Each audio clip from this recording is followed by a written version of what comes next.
Oi pessoal, tudo bem? Estamos aqui com mais um episódio do Copa na Copa. Agora já entramos nas últimas rodadas aí da primeira fase da Copa, rodadas decisivas, seleções garantindo vaga nas oitavas de final, enquanto tem outras que estão já fazendo as malas para voltar para os seus respectivos países. Hoje tivemos 4 jogos, 2 definições aí já de cruzamento das oitavas de final. Pela manhã, a Holanda venceu o Catar por 2-0 e na sequência não, na verdade os jogos foram no mesmo horário. Senegal bateu o Equador, que precisava só de um empate para se classificar, mas perdeu. Senegal 2-1. Senegal vai enfrentar agora a Inglaterra, que é do grupo B. Foram os jogos da tarde. A Inglaterra ganhou de 3-0 do país de Gales.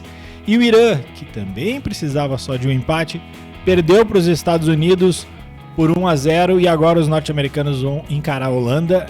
E a gente vai falar rapidinho sobre cada um desses jogos aqui no Copa na Copa. Eu e o João Paulo Fontoura. Tudo bom, Carlos? Tudo. Vamos lá, então. Vamos começar pela ordem inversa, pelos jogos que acabaram mais tarde. Vamos começar com Inglaterra e País de Gales. A gente, ou pelo menos eu aqui, a gente falava ali na redação, né? A gente esperava um jogo de poucos gols. Um pouco pelo que a Inglaterra apresentou no segundo jogo, não no primeiro, né? Que foi uma goleada contra o Irã. Mas também porque Gales, né? Já falamos aqui, a seleção mais chata dessa Copa, mais insossa de se ver jogar. E a gente achou que ia ter poucos gols.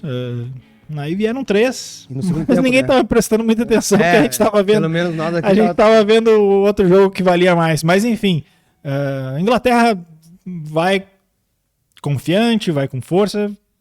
A gente já pode aí projetar o jogo, né? Depois a gente fala mais do jogo de Senegal com o Equador, mas já dá para falar que a Inglaterra vai pegar Senegal nas oitavas de final, é favorita, né?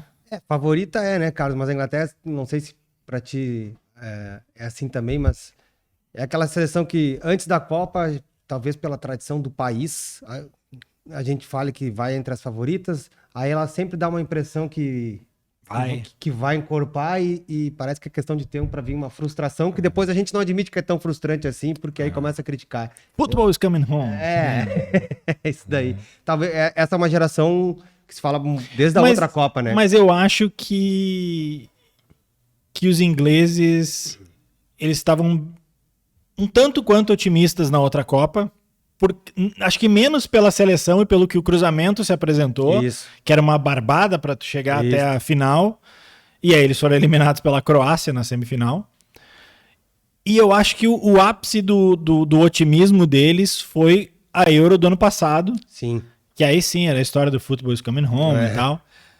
Só que aí eles perderam para a Itália no final. O que se tem de informações que vem da Inglaterra é que por lá o pessoal tá ainda com o pé atrás, acha que o cavalo já passou encilhado, né?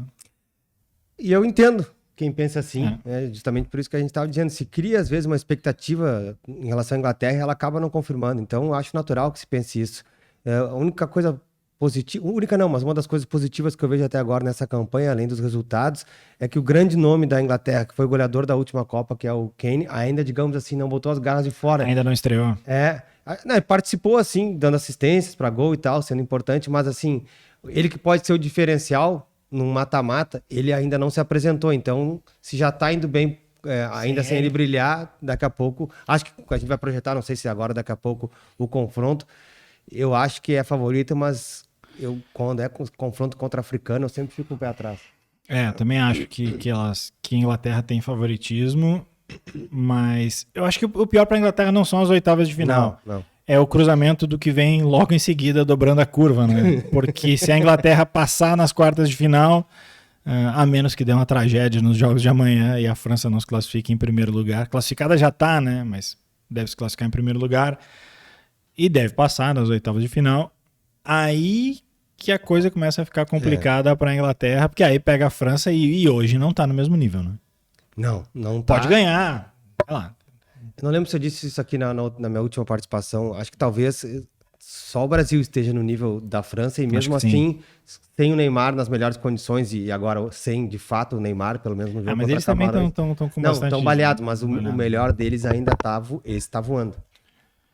Ah, o Mbappé? Tá voando. Então é um cara que eu vejo que pode, se o time não jogar bem, ele pode decidir. Eu vejo o Brasil coletivamente bem, mas eu ainda não enxergo, ainda mais sem o Neymar, o Brasil uma tarde e noite que não esteja muito bem, alguém que tá daqui que eu vou resolver o jogo. Complicado. Bom, vamos falar aí do outro jogo do grupo B. A gente falou que a gente não estava acompanhando tanto Inglaterra e Gales, porque a gente estava prestando atenção mais no outro jogo, Estados Unidos e Irã, porque era um jogo com confronto direto, né? Quem ganhasse ficava com a vaga. Na verdade, o Irã nem precisava disso, o Irã precisava só de um empate. Só que, na verdade, deu 1-0 Estados Unidos, num jogo que teve menos oportunidades de gol do que a gente imaginava. E me ficou a impressão de que o Irã foi um grande quase nessa Copa, né? Começou tomando aquele laço da Inglaterra, mas teve a expulsão e tal. Isso, ali fica ruim de avaliar o jogo e tal. O goleiro, né? Isso. Depois tava aquele outro jogo contra a Gales, que seria um crime não ganhar, mas ganhou de 2-0, e aí passa a impressão de que foi um jogo mais tranquilo. Não foi, os dois gols foram nos acréscimos. Mas é o tipo do jogo que dá força, dá moral pro time. Talvez por isso se criou a expectativa pro jogo de hoje. E esse time dos Estados Unidos tá longe de ser a melhor seleção americana dos últimos tempos, né? Longe. E também menos carismática, né? Não tem Lalas, não tem Tony Meola, não tem Balboa, né? Não tem aquela Jones, camisetas horrorosas. Donovan, que jogou... Cabral chegou no Brasil e Donovan já jogava pelos Estados Unidos, né?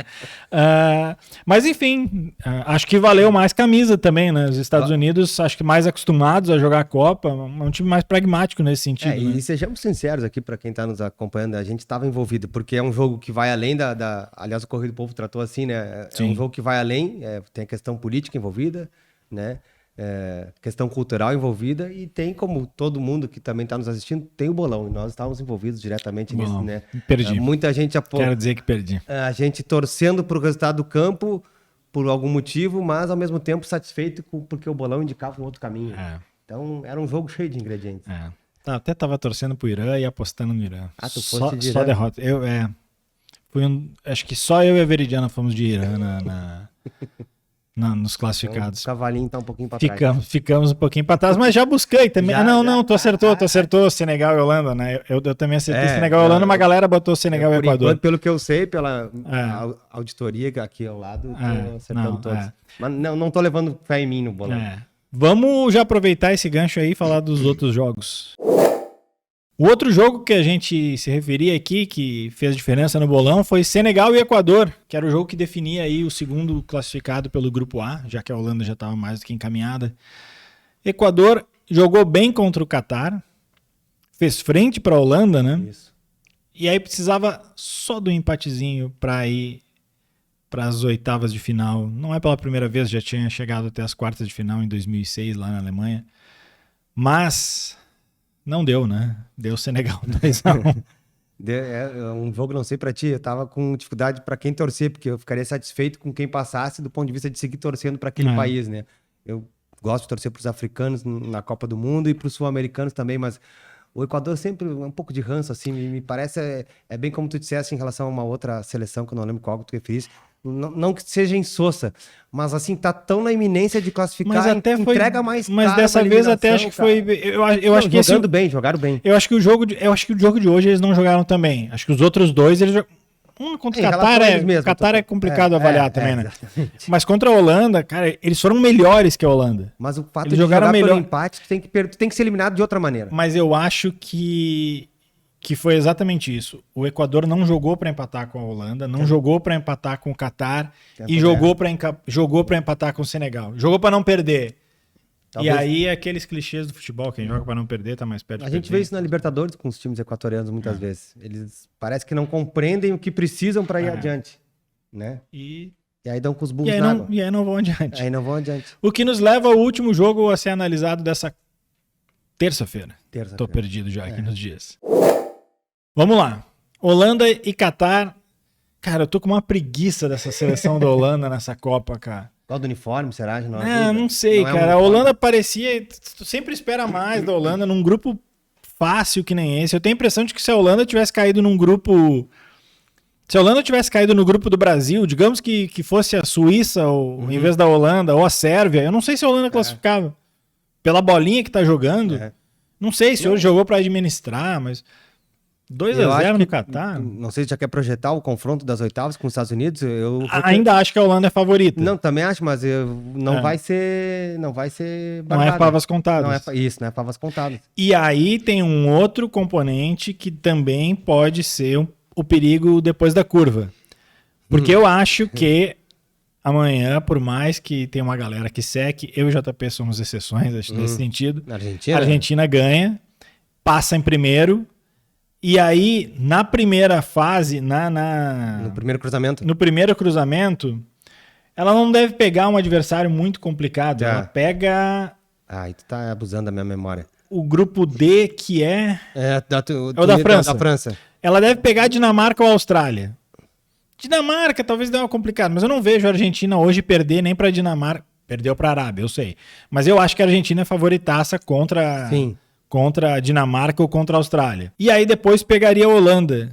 Cara, acho que o caminho da Argentina até a semifinal tá uma barbada pelo que a Holanda tá jogando. A se confirmar... E pelo que a Dinamarca tá jogando, e pelo que a Austrália sempre jogou. A se confirmar isso, né? Primeiro tem que classificar a Argentina, né? Em primeiro. Mas a se confirmar esse caminho mais fácil é a história das Copas...